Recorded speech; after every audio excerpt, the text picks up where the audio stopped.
ஓம் Saravanabhava channel வாயிலாக உங்களை சந்திப்பதில் பெருமகிழ்ச்சி அடைகிறேன். இன்றைய பதிவு ஏப்ரல் மாத ராசி பலன்கள். முதலில் இந்த ஏப்ரல் மாதத்துக்குரிய கிரக நிலைகளை பார்க்கலாம். அப்படி பார்க்கும் பொழுது மிதுன மனையில் குரு பகவான் அமர்ந்திருக்கார். ராகு பகவானும் புதன் பகவானும் கும்பராசியில் வீற்றிருக்க இந்த மாதம், அதாவது ஏப்ரல் மாதம் 11ஆம் தேதி புதன் பகவான் கும்பத்திலிருந்து மீன ராசிக்கு பயிற்சி அடைகிறது. அதே போல் மீன ராசியில் சனி, சூரியன், செவ்வாய் இந்த 3 கிரகங்கள் அமர்ந்திருக்கு. இதில் சூரிய பகவான் பார்த்திங்கன்னா ஏப்ரல் மாதம் 14ஆம் தேதி மீனத்திலிருந்து மேசத்துக்கு பயிற்சியாகி அங்கே உச்ச பலம் அடைய போகுது. அதே போல் சுக்கிர பகவான் இப்போ மேசத்தில் உட்கார்ந்துருக்கார். இந்த மேசத்தில் இருக்கக்கூடிய அந்த சுக்கிர பகவான் 19ஆம் தேதி எங்கே போகிறாருன்னா ரிஷபத்தில் போய் அமர்ந்து ஆட்சி பலத்தோட ஸ்ட்ராங்காக இருந்து பலனை தரப்போகிறது. கேது பகவான் சிம்மத்தில் இருக்குது. ஸோ இந்த கிரக அமைப்புகளை வைத்து கொண்டு இந்த ஏப்ரல் மாதம் என்ன பலன், எப்படி இருக்க போகுது, என்ன மாதிரியான விஷயங்களை நம்ம செய்யலாம், எது சாதகமாக இருக்குது, எது பாதகமாக இருக்குது, என்ன மாதிரியான தெய்வ வழிபாடு உகந்தது என்பதை பற்றி இந்த பதிவில் நம்ம டீட்டெயிலாக நம்ம பார்க்க போகிறோம். இந்த பதிவினை முழுவதுமாக பாருங்கள். கண்டிப்பாக ஏதாவது ஒரு ரூபத்தில் உங்களுக்கு யூஸ்ஃபுல்லாக இருக்குங்கிறதுல மாற்று கருத்து கிடையாது. நம்ம சேனலை நீங்கள் ஃபஸ்ட்டு டைம் பார்ப்பவர்கள் என்றால் மறக்காமல் சப்ஸ்கிரைப் பண்ணிக்கிங்க. மிதுன ராசி அன்பர்களே, ஏப்ரல் மாதம் என்ன பலன், எப்படி இருக்க போகுது அப்படின்னு பார்க்கும் பொழுது உங்கள் ராசிநாதன் என்று சொல்லக்கூடிய புதன் பகவான் 9ஆம் இடம் என்று சொல்லக்கூடிய பாக்யஸ்தானத்தில் இருக்கார். அதாவது நீங்கள் போய் பாக்யஸ்தானத்தில் உட்கார்ந்துருக்கீங்க. அப்போ பாக்கியத்தை வரவழைப்பதற்குண்டான அனைத்து முயற்சிகளும் எடுப்பீர்கள். அதுவும் குருவின் பார்வையில் புதன் இருக்கு. அப்போ புதன் நல்லா இருக்கார். லக்னாதிபதி, ராசி அதிபதி நல்லா இருக்கு. குரு அதாவது ஒரு நல்லவர், ஒரு சுப கிரகம் உங்கள் ராசியிலேயே உட்கார்ந்துருக்கார். அப்போது நிச்சயமாக இந்த மாதம் நல்லதைத்தான் உங்களுக்கு நடத்த போகிறது அப்படின்னு எடுத்துக்கலாம். பெரிய மனிதர்களின் தொடர்புகளை நிச்சயமாக ஏற்படுத்தும். அதில் எந்த மாற்று கருத்து இல்லை. குலதெய்வத்தின் அருள் கடாட்சம் நிச்சயமாக உண்டு. பெரிய மனிதர்களின் தொடர்பால் தொழில் ரீதியில் அல்லது வேலை ரீதியில் அல்லது வேறு ஏதாவது ஒரு ரூபத்தில் உங்களுக்கு நல்லவைகள், நல்ல அனுகூல மேன்மைகளை கொடுக்கக்கூடிய அமைப்பு இருக்குது. தொட்டது துலங்கும், நினைச்ச காரியங்கள் ஜெயமாகும். தகவல் தொடர்பு துறை, கம்யூனிகேஷன் மூலமாக அனுகூலம், ஆதாயம் உண்டு. வெளிநாட்டு தொடர்புகளை கண்டிப்பாக கொடுக்கும், அல்லது வெளிநாட்டு நண்பர்களை கொடுக்கும், அல்லது வேறு கேஸ்ட்டு மதத்தினர், வேறு மதத்தினர் மூலமான ஒரு நட்புணர்வை கொடுக்கக்கூடிய அமைப்பு, அவர்கள் மூலமாக அனுகூலம், ஆதாயம் பெறக்கூடிய வாய்ப்புகள், சந்தர்ப்பங்கள் இந்த ஏப்ரல் மாதம் சிறப்பு பெறுது. அதில் எந்தவித மாற்று கருத்தும் இல்லை. பொருளாதார பற்றி கேட்டிங்கன்னா நிச்சயமாக மேன்மையை தரக்கூடிய ஒரு வருடம் தான். அதாவது இந்த வருடம் பார்த்திங்கன்னா, அதுவும் குறிப்பாக இந்த 2026 ஜூன் மாதத்துக்கு அப்புறம் பொருளாதார தடைகள் ஏற்படுத்த போவது இல்லை. ஏன்னா குரு உச்சபலம் அடைய போகுது. இப்போ உங்களுக்கு இந்த மாதம் வருமானம் நன்றாகத்தான் இருக்க போகுது. வருமானத்தில் எந்த தொந்தரவும் ஏற்படுத்த போவதில்லை. 10ஆம் இடத்துல சூரியன், செவ்வாய் 2 கிரகங்கள் இருக்குது. அங்கே திக்பலம் பெறுது, வலிமை பெறுது. அதிகாரம், அட்மினிஸ்ட்ரேஷன், தலைமை பண்பு, நிர்வாக திறமை இதெல்லாம் சூப்பராக இருக்க போகுது. யாருக்கு? இந்த மிதுன ராசி அல்லது மிதுன லக்ன அன்பர்களுக்கு. அதே சமயத்தில் வீடு, செவ்வாய் இங்கே திக்பலம் அடையுதா, அப்போ வீடு, வண்டி, வாகனம், சொத்துக்கள் வாங்கிறது இது அத்தனையும் கொடுக்கும். ஏன்னா செவ்வாய் நிலக்காரக கிரகம் திக்பலத்தோட வலிமையாக 10ஆம் இடத்துல உட்கார்ந்துருக்கு. அப்போ கண்டிப்பாக வாங்கணுங்கிற எண்ணத்தை அதிகமாக விதைக்கக்கூடிய ஒரு மாதம் இந்த ஏப்ரல் மாதம். ரியல் எஸ்டேட்டில் நாட்டத்தை கொடுக்கும். விற்பனை அப்படிங்கிறது படு சோறாக இருக்கும். ஏன்னா 3ஆம் அதிபதி 4ஆம் இடத்தை பார்க்குறார். எப்படியோ வீடு விற்பனை அல்லது நிலம் விற்பனை, இடம் விற்பனை இதெல்லாம் நல்லாயிருக்கும். ரியல் எஸ்டேட் சார்ந்த துறையில் இருக்கின்றவர்களுக்கு கூடுதல் வருமானத்தை கொடுக்கக்கூடிய அமைப்பு. சார் இடம் வச்சுருக்கேன், ரொம்ப மாதமாக விற்கணும்னு நினச்சிட்ருக்கேன், விற்க மாட்டேங்குது.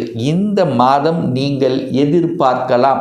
ஸோ விற்பனை சார்ந்த விஷயங்கள் சிறப்பு தரக்கூடிய ஒரு நல்ல மாதமாகவே இந்த மிதுனத்துக்கு அமையப்பெறுது. சார் குழந்தைகளை பற்றி சொல்லுங்களேன். குழந்தைகளுடைய படிப்பு எப்படி சார் இருக்கும்? நல்லா படிப்பாங்க. ஏன்னா குரு பார்க்குறார், 5ஆம் இடத்தை பார்க்குறார், குழந்தை ஸ்தானத்தை பார்க்குறார். குரு குரு என்பது எங்கே பார்க்குறாரோ அந்த இடத்த பலப்படுத்துகிறதுன்னு அர்த்தம், வளர்க்க போகிறதுன்னு அர்த்தம். 5ஆம் இடத்தை பார்க்குறாரு, 5ஆம் இடத்தை வளர்க்குது. 5ஆம் இடத்துல என்னென்ன இருக்குது? குழந்தைகள் நல்லா இருக்க போகுது, நல்லா வளர்க்க போகுது, குழந்தைகளால் அனுகூலம் ஆதாயம் உண்டு, படித்த உடனே வேலை கிடைக்கக்கூடிய வாய்ப்புகள் சந்தர்ப்பங்கள், குழந்தை பாக்கியம் இல்லாதவர்களுக்கு குழந்தை பாக்கியத்தை கொடுக்கக்கூடிய அமைப்பு பிரகாசமாக இருக்கிறது. ஏன்னா காரக கிரகம் குரு பகவான் ஸ்தானத்தை பார்க்குறார். எங்கே பார்க்குறார்? 5ஆம் இடத்தை பார்க்குறார். அதே 5ஆம் அதிபதியாக இருக்கக்கூடியவர் யார்? சுக்கிரன். அந்த சுக்கிரன் 5ஆம் இடத்தை பார்க்குறார். அப்போது இந்த ஏப்ரல் மாதம் மிதுன ராசி, மிதுன லக்னத்தில் பிறந்தவர்கள் யாராக இருந்தாலும் குழந்தை பாக்கியத்துக்காக நீங்கள் எடுக்கக்கூடிய அத்தனை முயற்சிகள் சக்ஸஸ் கொடுக்கக்கூடிய அமைப்பில் ஆதாரபூர்வமாக சொல்கிறேன். ஏன்னா காரக கிரகம் குரு 5ஆம் இடத்தை பார்க்குறது, 5ஆம் அதிபதியாக இருக்கக்கூடிய சுக்கிரன் 5ஆம் இடத்தை பார்க்குது லாபஸ்தானத்திலிருந்து. அப்போ கண்டிப்பாக குழந்தை பிறப்பு பாக்கியத்தில் நல்லவைகள் நடக்கக்கூடிய ஒரு அற்புதமான ஒரு மாதம். குழந்தைகளுக்காக ஏதாவது செய்யணும் அன்னு ஆசைப்பட்டுட்டு ரொம்ப நாளாக இருந்தீங்கள்ல, அந்த கனவு நனவாகக்கூடிய ஒரு நல்ல மாதம் இந்த ஏப்ரல் மாதம். 6க்குரியவன் திக்பலம். அப்போ 6ங்கிறது என்ன? வேலை.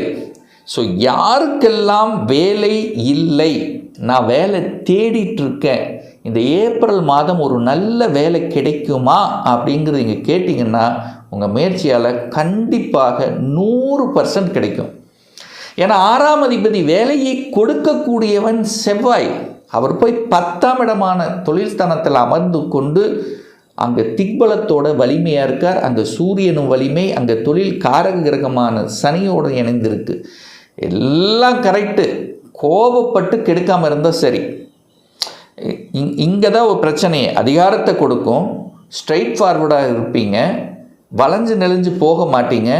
இந்த மாதம் வளைஞ்சு நெளிஞ்சு போகணும் அப்படிங்கிறத மைண்டில் வச்சுக்கோங்க. வேலை கொடுத்துரும், நீங்களே பேசி நீங்களே ஏதாவது கெடுத்துக்குவீங்க. வேலையில் இருப்பவர்கள் கெடுத்து கொள்ளக்கூடிய வாய்ப்புகளும் இருக்குது. ஏன்னா சூரியன் செவ்வாய் 2 அதிகார கிரகங்கள். டக்குன்னு கோபம் வந்துடும். அந்த அந்த அந்த ஒரு ஈகோ தன்மையில் அப்படியே வெளிப்பட்டுரும். அப்போ கோபப்படக்கூடாது, வளைஞ்சு நெளிஞ்சு அதுக்கு தகுந்த மாதிரி செயல்படணுங்கிறத ஞாபகத்தில் வச்சுக்கோங்க. இந்த மிதுனத்துக்கு அதிகார, அட்மினிஸ்ட்ரேஷன், தலைமை பண்பு இதெல்லாம் கொடுக்கும். ப்ரமோஷன் கொடுக்குமா? கண்டிப்பாக கொடுக்கும். எதிர்பார்க்கலாமா? 100% எதிர்பார்க்கலாம். சார் திருமணம் சார்ந்த விஷயங்கள் எப்படி சார் இருக்கும் இந்த மாதம்? 7ஆம் இடத்தை குரு பார்க்குறார். 7ஆம் அதிபதியாக இருக்கக்கூடிய குரு பகவான் 7ஆம் இடத்தையே பார்ப்பது நல்லது. போன மாதம் சார் வக்ரமாக இருந்தார் அல்லவா குரு. இது வரைக்கும் ஒரு கடந்த 3-4 மாதங்களாக வக்ரன் தன்மையில் இருந்தார். அப்போ தான் நினச்சது அது ஒன்று நடக்கிறது. ஏதோ ஒரு வகையில் குழப்பங்கள், வரன் வந்திருக்கும், ஆனால் ஏதோ ஒரு வகையில் செட் ஆகாமல் இருந்திருக்கும். இந்த மாதிரியான இருந்த விஷயங்கள் இப்போ அப்படியே இந்த ஏப்ரல் மாதம் சக்ஸஸ் கொடுக்கும். திருமணம் நிச்சயிக்கப்படும், திருமணம் முடிவாகும். நிறைய மிதுன ராசி என்பவர்கள் திருமணம், ஏற்கனவே கணவன் மனைவிக்குள்ள ஒரு பிரச்சனை இருந்தது, அதெல்லாம் தீர்க்கக்கூடிய அமைப்பு. கணவன் மனைவிக்குள்ளே அந்யோன்யம் பெறக்கூடிய ஒரு நல்ல மாதம். கணவன் மூலமாக அல்லது மனைவியின் மூலமாக சொத்துக்கள், வேலை, ஏதாவது ஒரு நல்லவைகள் நடக்கக்கூடிய அமைப்பு இருக்குது. 2 பேரும் சேர்ந்து ஒரு தொழில் ஆரம்பிக்கலாங்கிற எண்ணங்களை கொடுக்கக்கூடிய ஒரு மாதமும் இந்த ஏப்ரல் மாதம்தான். கூட்டு தொழிலில் இருந்து வந்த பிரச்சனைகள் விலகக்கூடிய ஒரு மாதம். கூட்டாளிகளால் இருந்து வந்த சங்கடங்கள் விலகக்கூடிய ஒரு மாதம். 7ஆம் இடம் சமூகம், சமூக பார்வை கிடைக்கும். சமூகத்தின் மூலமாக நல்லவைகள், ஒரு பெயர் புகழ் கிடைப்பதற்கு ஏதாவது ஒரு காரியம் செய்வீங்க. ஒரு சமூகத்துக்கு ஒரு நல்லவைகள் செய்யணுங்கிற எண்ணங்களை கொடுக்கக்கூடிய அமைப்பு இந்த காலகட்டம், இந்த ஏப்ரல் மாதம் நிச்சயமாக உண்டு. புதன் ராகு சேர்ந்திருக்கான். வெளியூர், வெளிமாநிலம், தூர. 9ஆம் இடம் என்பது தூரத்தை குறிக்கக்கூடிய இடம். 3ஆம் இடம் என்பது சிறு தூரம். 9ஆம் இடமும் தூரம். அங்கே ராகு வேறு இருக்கார். அப்போ கண்டிப்பாக வெளி மாநிலம் வெளியூர் தொடர்பு கிடைத்தே தீரும். இதில் மாற்று கருத்து இல்லை. அது குருவின் பார்வையில் இருக்கக்கூடிய ராகு வெளிநாடு வெளி மாநிலம் அந்நிய தேசத்தின் மூலமாக நன்மையை தரக்கூடிய அமைப்பு, ஏற்றுமதி இறக்குமதி ஏதாவது ஒன்று, புத்தி அறிவு புதன் ராகு கம்யூனிகேஷன் மூலமாக நல்லவைகள் நடக்கக்கூடிய உங்கள் பேச்சு அறிவு தான் மூலதனம். இந்த மிதுனத்துக்கு பார்த்தீங்கன்னா நல்ல அறிவுள்ள நல்ல சிந்தனை உள்ள புத்தியை வச்சு செய்யக்கூடிய தொழில்கள் மூலமாக நல்லவைகள் நடக்கக்கூடிய ஒரு நல்ல மாதம். என்ன கோபப்பட்டு ஆக்ரோஷப்பட்டு கெடுத்துக்கக்கூடாது. ஏன்னா சனி சூரியன் சனி ரெண்டு பகை. அங்கே பாருங்கள் சனி செவ்வாய் இதெல்லாம் சேரும்போது என்ன ஆகுன்னா கொடுக்குற மாதிரி கொடுத்து கோபத்தை எதையாவது பண்ணி கெடுத்துடக்கூடாது. நீங்கள் கெடுத்திருக்கக்கூடாது அப்படிங்கிறத மட்டும் மைண்டில் வச்சுக்கோங்க. சுக்கிரன் 11ஆம் இடத்தில் இருக்கார், லாபஸ்தானத்தில் இருக்குது. சுக்கிரன் அப்படிங்கிறது சொகுசு, வண்டி வாகனம், அசையும் அசையா சொத்துக்கள், இன்வெஸ்ட் பண்ணுறது, சந்தோஷத்தை தரக்கூடிய நிகழ்வுகளில் கலந்துக்கிறது, இதெல்லாமே நல்லா இருக்குது. சுக்கிரன் நல்லா இருக்குது. சுக்கிரன் பார்த்திங்கன்னா இந்த மாதம் ரிஷபத்துக்கு செல்லுது. அதாவது 19ஆம் தேதி ஏப்ரல் மாதம் 19ஆம் தேதி ஆட்சி பலம் அடைந்து வலுப்பெறப் போகிறது சுக்கிரன். சூரியனும் பாருங்கள் 11ஆம் இடத்துக்கு போகுது. அப்போ இந்த மாதம் அரசு அதிகாரம் அரசியல்வாதிகள் எல்லாத்துக்கும் நன்மை தரக்கூடிய ஒரு நல்ல மாதமாகவே இந்த மிதுன ராசி என்பவர்களுக்கு அமையப்போகுது. இன்னும் ஒரு துல்லிய பலன் உங்களை பற்றி தெரிஞ்சுக்கணும். தொழிலா வேலையா? தொழில்னா எப்போ ஆரம்பிக்கலாம், என்ன படிப்பு படிக்கக்கூடிய கொடுப்பினே நம்முடைய ஜாதகத்தில் இருக்குது, எந்த கோர்ஸ் படித்தா நம்முடைய ஃப்யூச்சர் நன்றாக இருக்கும், 2026 எப்போ திருமணம் நடக்கும், எப்போ ப்ரமோஷன் கிடைக்கும், எப்போ வீடு கட்டுவேன், எப்போ குழந்தை பாக்கியம் கிடைக்கும், இது போன்ற கேள்விகளுக்கு துல்லியமான பதிலை நம்மால் கூற முடியும். ஒரு பர்சனல் கன்சல்டேஷன் எடுத்துக்கணும், ஒரு சுயஜாதகம் பார்க்கணும் என்று விருப்பப்படக்கூடிய அன்பர்கள் டிஸ்பிளே தெரியக்கூடிய நம்பருக்கு வாட்ஸ்அப் மூலியமாகவோ ஃபோன் கால் மூலியமாகவோ தொடர்பு கொண்டு அப்பாயின்மெண்ட் பெற்றுக்கொண்டு நேரடியாகவோ அல்லது ஆன்லைன் மூலமாகவோ கன்சல்டேஷன் எடுத்துக்கலாம். நம்முடைய அலுவலகம் கோயம்புத்தூரில் அமைந்துள்ளது. அதாவது கோயம்புத்தூரிலிருந்து மேட்டுப்பாளையம் செல்லும் வழியில் வெள்ளக்கிணர் பிரிவு அன்னபூர்ணா ஹோட்டலுக்கு அருகாமையில் அமைந்துள்ளது. பிரியர் அப்பாயின்மெண்ட் வாங்கிட்டு நேரடியாக கன்சல்டேஷன் எடுத்துக்கலாம். இந்த பதிவு நிச்சயமாக உங்களுக்கு யூஸ்ஃபுல்லாக இருந்திருக்கும் அப்படிங்கிறத நம்புகிறேன்.